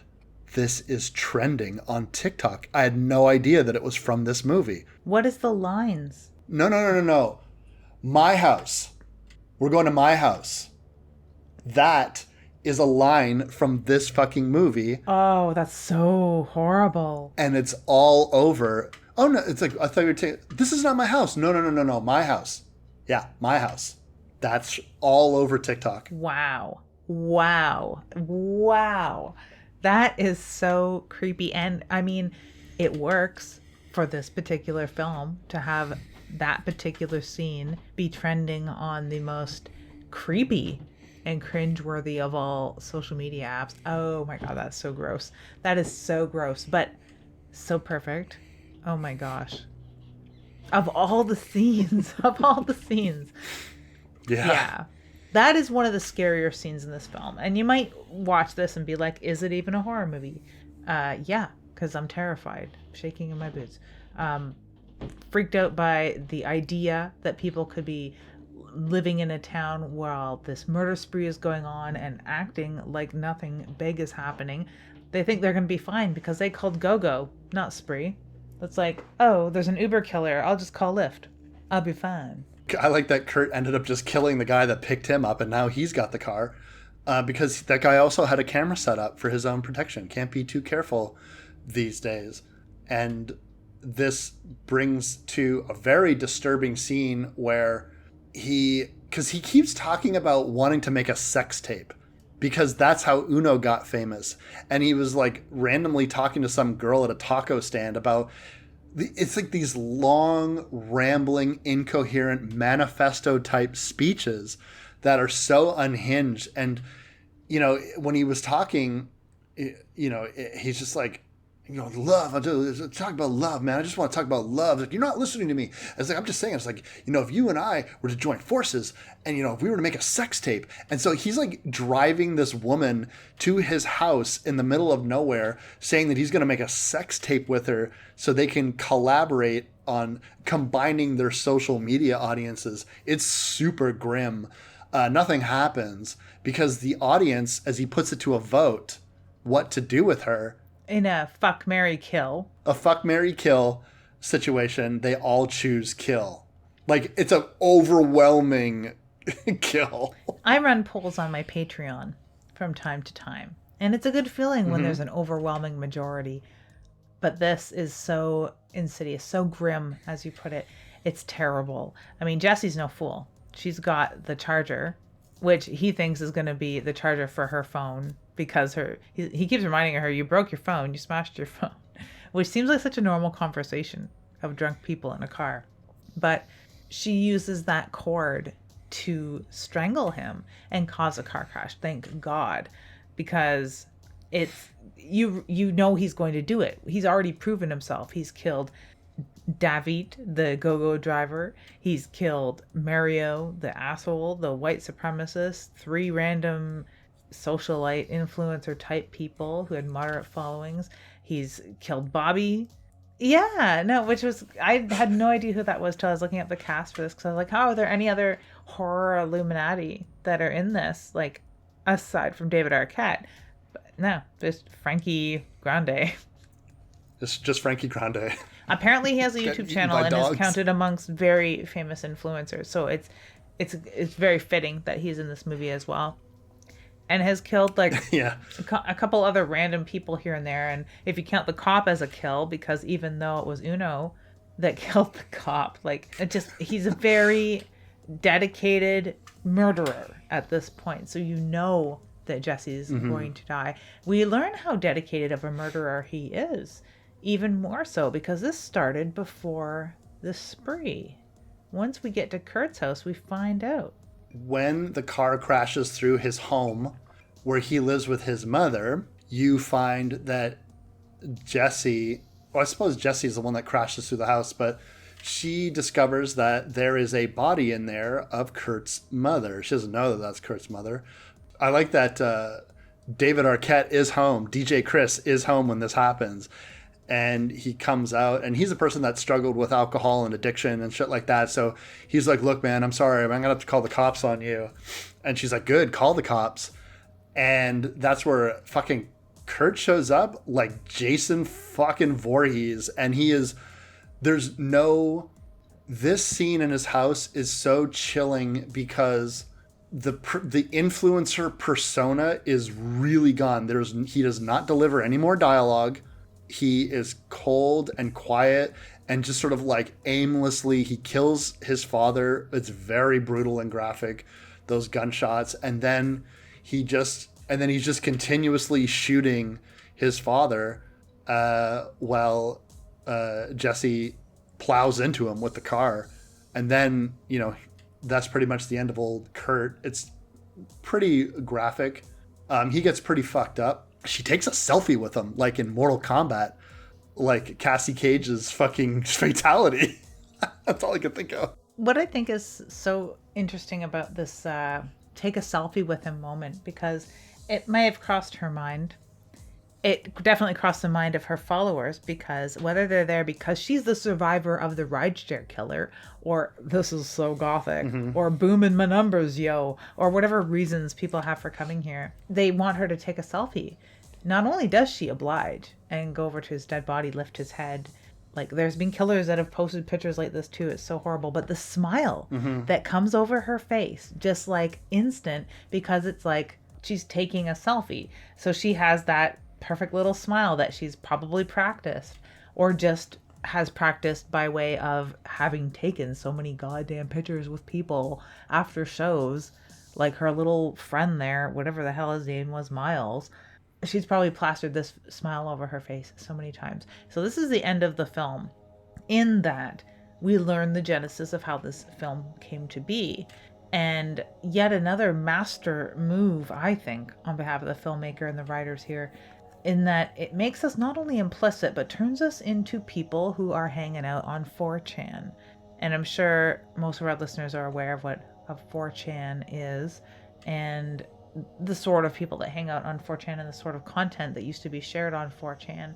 This film would have been made by somebody there who had stitched together all of this footage to create the film. So if I were looking for the films of Elliot Rodger right now, where they used to be on YouTube on his channel, I could probably find them on a board like 4chan where someone will have stitched all of his videos into one for me conveniently.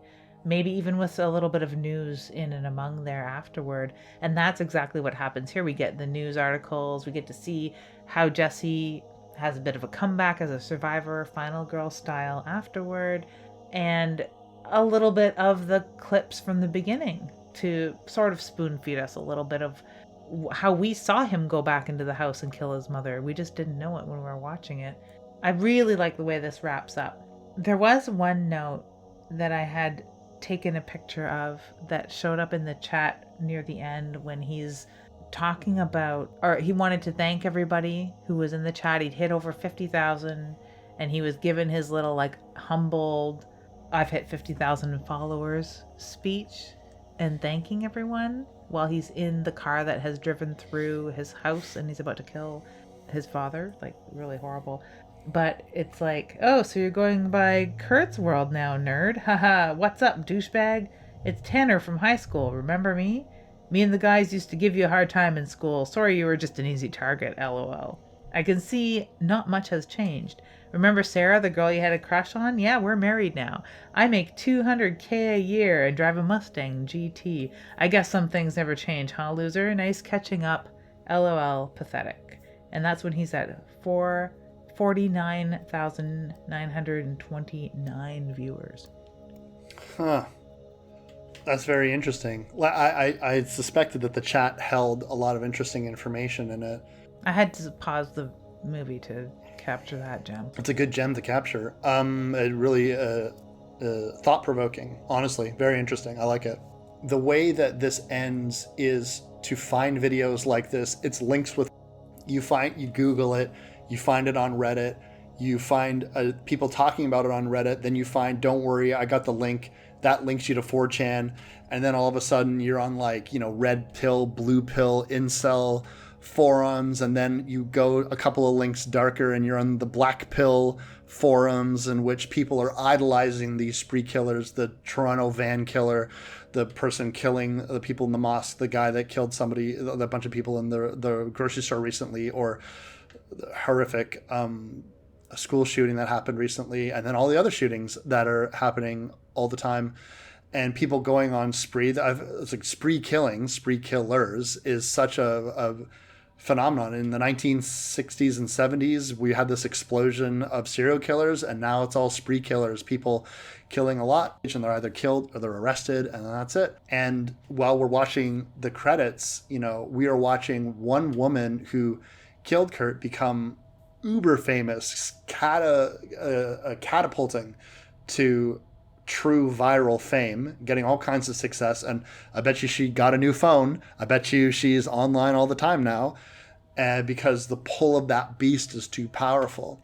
And then meanwhile, what Kurt has done has just become a bit of a folk hero for other people with murderous intent. And when you talk about these modern day spree killers, and they're all kids, they're motivated by hatred of women or hatred of other races or whatever the fuck they're motivated by, just bullshit that starts with memes and jokes, and it turns into serious forum discussions, and then it turns into being recruited into alt-right circles, and then that turns into people really looking for other people to take action, and they take action and they idolize people, and they idolize these names of killers. And so Kurt is just doing nothing but becoming, like I said, a bit of a folk hero to the next Kurt's world, who wants to go on an even bigger rampage and get even more views.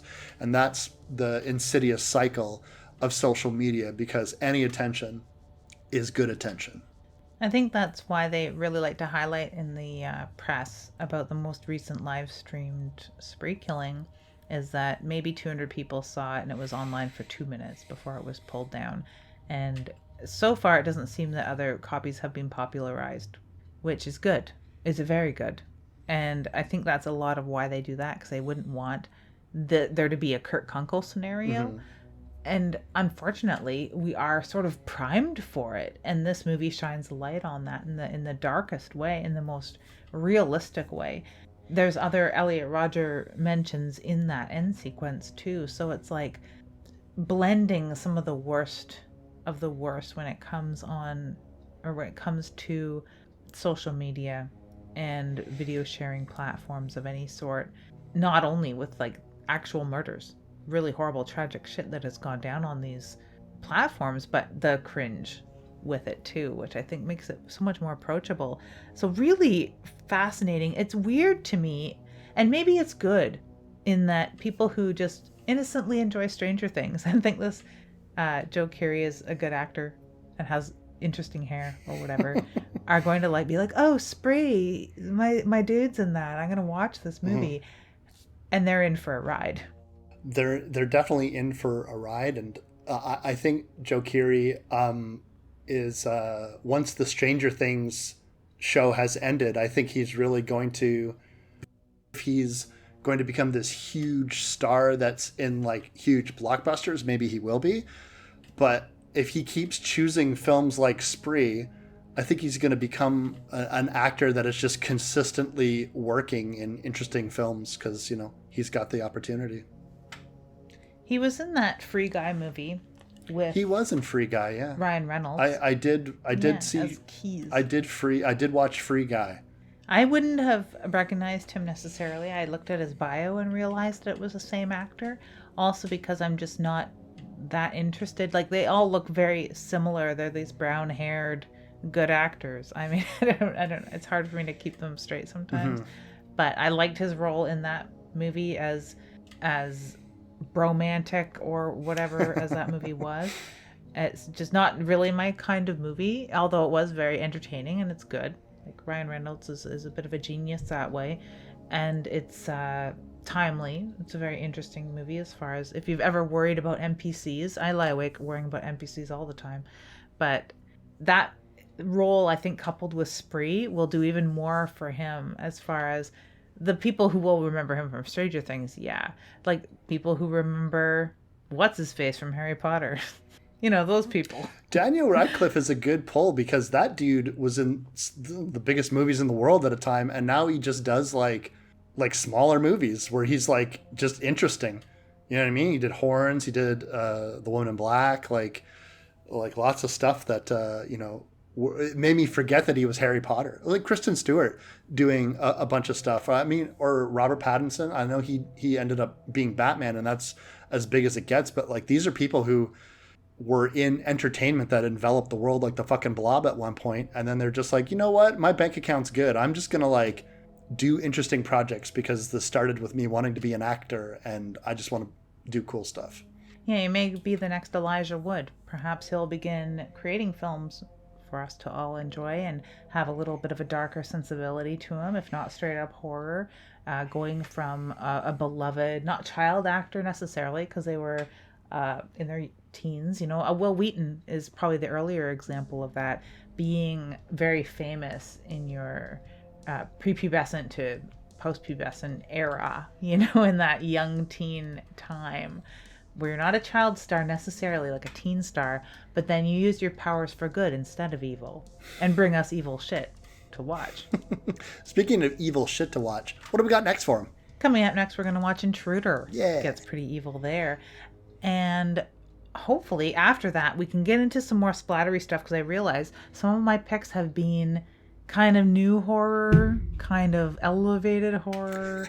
Spree is a very not Lydia thing, so I'm gonna have to come up with something splatterific. I always like when you pick films, because it's good to, like, I don't know, sometimes I feel like I'm bossy and I'm like, let's do this. I don't want to do this. Let's do this. So I'm always glad when you like bring some more modern stuff, because I feel like I wallow in the past a little bit too much. But what can I say? I'm going to do it again because this was a slasher movie that escaped my attention entirely. And I ended up really, really liking it, completely charmed by it. So I'm excited to discuss it finally in the next episode. Me too. It's one that I'd watched as a recommendation from Howard from Ottawa Horror because of its star-studded cast as far as horror goes. So yeah, I'm interested to talk about Intruder too. And on that note, I'm Wes Knipe. And I'm Typical Lydia. And you've been listening to Dead Air. Smash that like button. Follow for follow, subscribe, share, tell your friends.